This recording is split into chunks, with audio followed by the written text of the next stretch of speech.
কয়েক ঘন্টাতেই অবস্থান বদল করল সরকার। সকালেই জানানো হয়েছিল শিলিগুড়ি জলপাইগুড়ি ডেভেলপমেন্ট অথরিটির চেয়ারম্যান হচ্ছেন শিলিগুড়ির মেয়র গৌতম দেব। তিনি নিজেও সে কথা স্বীকার করে নিয়েছিলেন। সোশ্যাল মিডিয়ায় গৌতম দেবকে শুভেচ্ছা জানিয়ে বার্তা দেওয়াও শুরু হয়ে যায়। তবে তার কিছুক্ষণের মধ্যেই অবস্থান বদল করে সরকার। পুর এবং নগর উন্নয়ন দপ্তরের তরফে বিজ্ঞপ্তি জারি করে জানিয়ে দেওয়া হয় গৌতম দেব নয়, সৌরভ চক্রবর্তী চেয়ারম্যান পদে থাকছেন।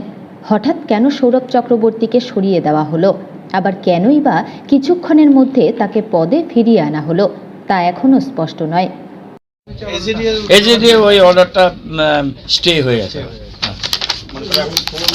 হ্যাঁ, পুরোনো যে নোটিফিকেশানটা ছিল সেই নোটিফিকেশানটাই আনটিল ফার্দার অর্ডার ওটাকে রেখেছে। সুতরাং সকালবেলা যে অর্ডারটা ছিল সেই অর্ডারটা স্ট্যান্ড ক্যান্সেল। আপনি আজকেই জানতে পেরেছিলেন যে মানে সকালবেলা জানতে পেরেছিলাম, এই দুপুরবেলা এটা জানতে পেরেছি যে ওই অর্ডারটাকে মানে কার্যকরী করছে এইটা।